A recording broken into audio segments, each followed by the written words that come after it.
Okay, so this is quiz reworks for quiz 5.3 to 5.3 to 5.5. All right, and some of it I might do on here, but some of it I'll do over here as well. So for number 1, if you notice, we need to find f of x from 7 to 4, but we have f of x of 4 to 7. Remember, so that's where it just turns negative. So 1a, your answer is -3. No one treated this as a multiple choice question. Great job, everyone. You have 4 different answers. Part B is where you need to go, okay, I need to find f from 0 to 7 and g from 0 to 7. You're already given g from 0 to 7, it's 2. F from 0 to 7 would be where you add this one and this one together. So 6 plus 3 is 9. And so 9 plus 2 would give you your answer of 11, right? So that's your final answer for part B. Part C, only a couple people got. It was a trick question. It is not possible to multiply or what? Multiply or divide integrals.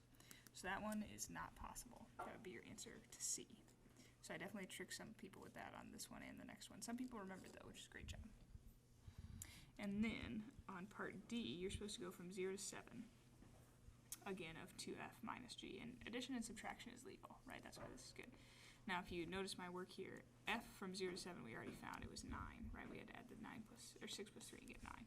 So you got to take 2 times that 9 and then subtract the g of x, which was 2. So that'd be 18 minus 2, which is 16. So that is the answer to number 1. Number 2, I'll just put the answers over here, it's D. If you want to know why it's D, take a look at your quiz. Choice 1 is illegal again, right? That's the trick question. You can't divide the limits. Choice 2, pretty much everyone had that. That one's correct because you just take 4 times that integral, and 4 times 2 is 8, so that one is true. But this one is also true, all right? Because you have to do the whole thing, 9 to 4, which is -1, and subtract out the part, which is 2, to get -3. Another way you can think about that is this plus this should equal -1 because this is a part and this is a part, so equals -1. So your answer to this question is D because it's 2 and 3 are true, but not 1. 3 and the one on the back are where you had to do the fundamental theorem of calculus. So 3's answer is C, which I'll just put on here. Alright, so 3's answer is C. And remember, it's just because whenever you have the derivative of the integral, they're just going to cancel out as long as it's a number to x. Well, this one is x to a number, so we just need to make it negative, and they just cancel out, right? So it's negative secant squared. I almost want to do, we're going to do these out of order. We're going to do number 6 right at the same time. That's the first one on the back, because I want everybody to see this again, right? These are the ones we did the entrance cards on 2 days in a row. If we have the derivative of the integral, those are just going to cancel each other out. So instead of having 2 minus 2t, we're going to have 2 minus 2 times whatever we're supposed to plug in, right? But in this case, it's not just an x, it's a 4x, right? So this is where we got to put the 4x in there. But remember the thing that I forgot when I was teaching calculus for the first time? You've got to attach the derivative of the 4x. So I've got to do something like this and take it times 4. You could leave it like that if you want, but that's kind of ugly. So I do 2 minus 8x times 4, which is 4 minus 32x, which is your final answer.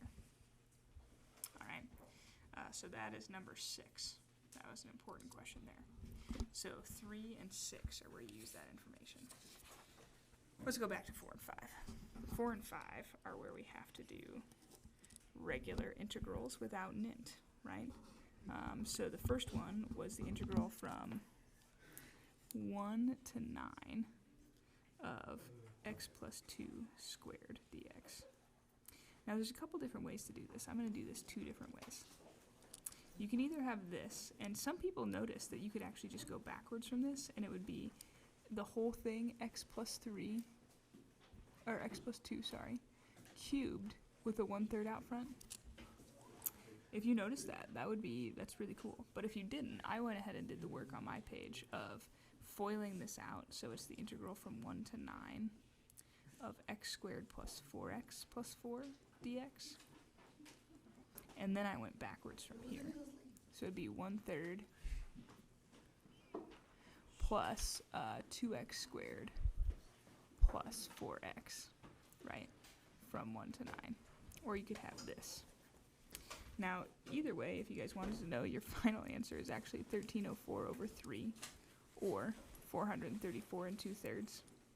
But you'd get that from plugging in 9 and 1. Some people who did it this way, they kind of cheated the system a little bit, but I totally liked it. They were like, if you plug 9 in here, 9 plus 2 is 11. And they were like, I don't want to do 11 cubed. So they said, okay, if you plug in 9, you get 11 cubed over 3. And if you plug in 1, 1 plus 2 is 3. 3 cubed is 27, divided by 3 is 9. So they left their final answer like this. But if you actually did the work correctly, you would get to there as well. Now, this way, if you did it, you'd have to plug in 9 and 1 to this. And if you want to know my work, I did do this all out. I did, when you plug in 9, you get 243 plus 162 plus 36 minus, and when you plug in 1, you get 1/3 plus 2 plus 4. And then you have to put all those together to, again, get one of these two final answers. I'll briefly show my work over here if you wanted to see it, but I would say probably just take one of those other routes would be good. Question number 5, I believe, like I said, I did part of this on the homework rework, but it's 0 to pi sine x dx. So backwards from sine x is negative cosine. Do not forget about that negative from 0 to pi. And then you need to plug in your pi, but cosine of pi is -1, so you're going to have a negative 1. And then minus, you are going to have cosine of 0 is 1, but -1. So you're going to have two negative 1s in a row. So you have 1 plus 1, which is 2. That is your answer to that one. Just as an FYI, friends, I am filming this during an Alpha 1 class, and the bell will ring soon, so I'm going to have to pause.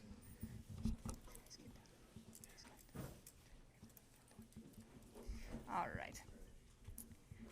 So number 7 is a total area problem, and that's the only place where some people went wrong. And you were not supposed to nint, although if you did nint, I took it, but it's good practice to not nint. Everybody have a good weekend if I don't get to tell you that, but the bell will ring in about 2 minutes, so you guys are doing great.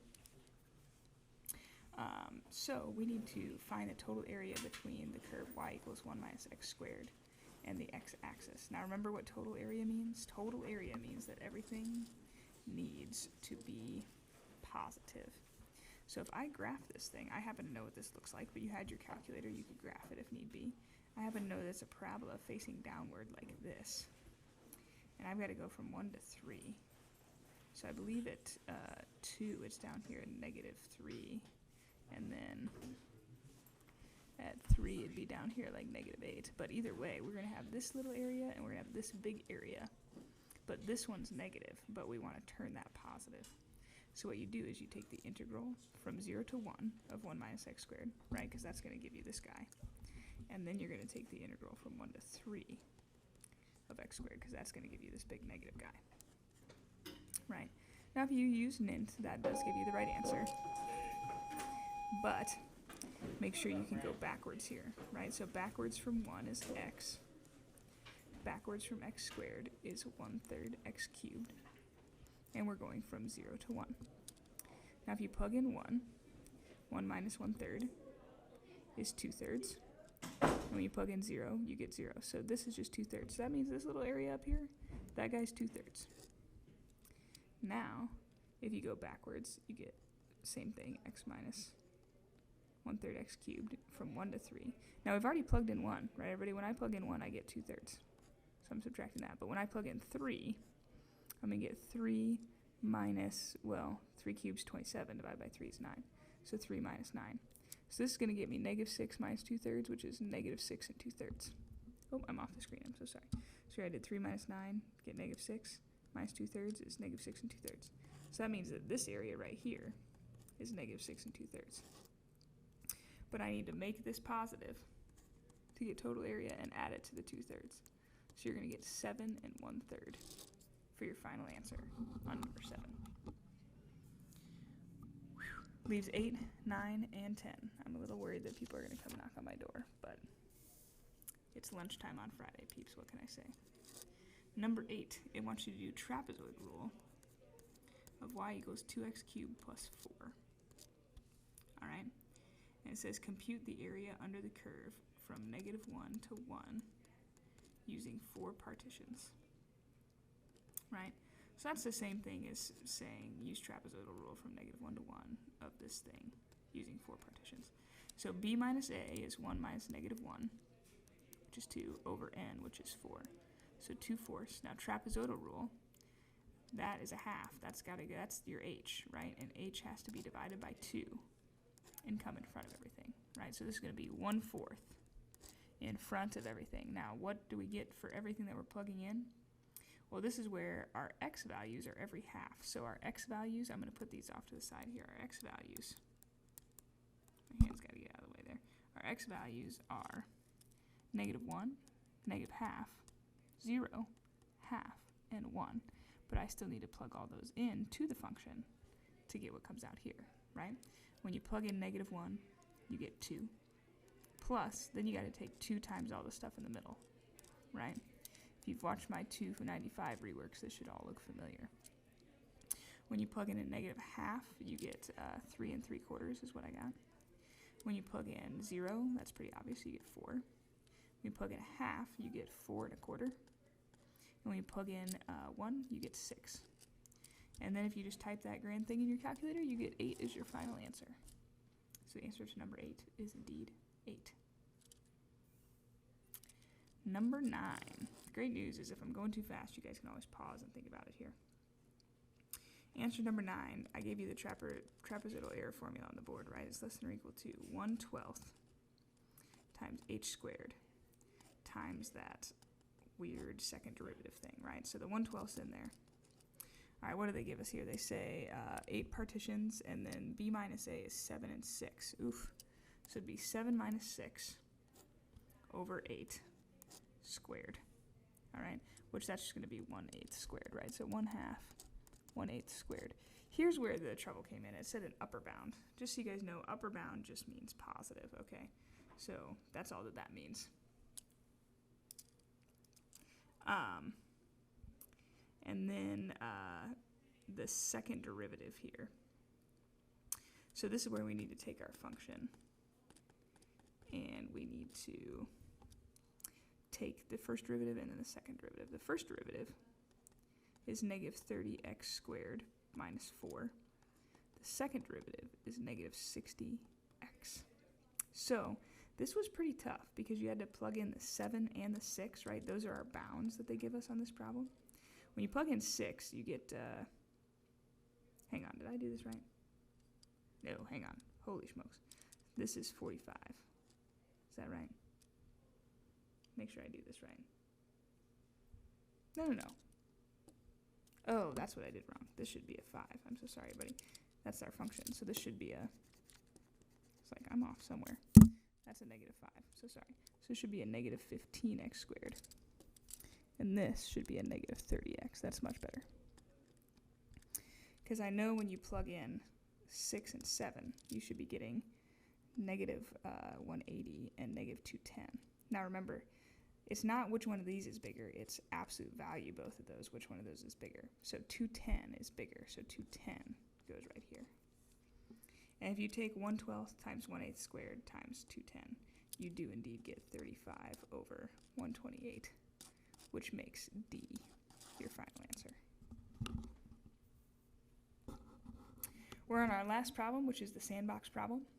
And if you've watched my page 295 rework page, this kind of gives you an extra piece of this, but this is number 10. All right, number 10 says a sandbox. I saw a sandbox in inches. Not a sandwich. Sandbox is a shape shown where the measurements were at 15-inch intervals. 15-inch intervals, everybody tells you H. So Simpson's rule is 15 is the intervals, and Simpson's rule is over 3. So you're going to have a 5 out front. And then I might even just show you guys what I did on my paper. Okay, all of these measurements that they give you are the measurements. So look, 85 is here, right, on its own, then plus 4 times the 125, plus 2 times the 137, plus 4 times the 149, you getting the idea, right, plus 2 times the 141, etc., all the way until the end, where you've got plus 4 times 127 and plus 71, and then that is just a giant plug-in problem, and you should get 19,900. All right, so that is that. So that is quiz 5.3 to 5.5. And I'm thinking if you've watched both these videos and if you know how to do both those quizzes, you're going to be good to go. All right. So best of luck to you guys. I will see you on Wednesday.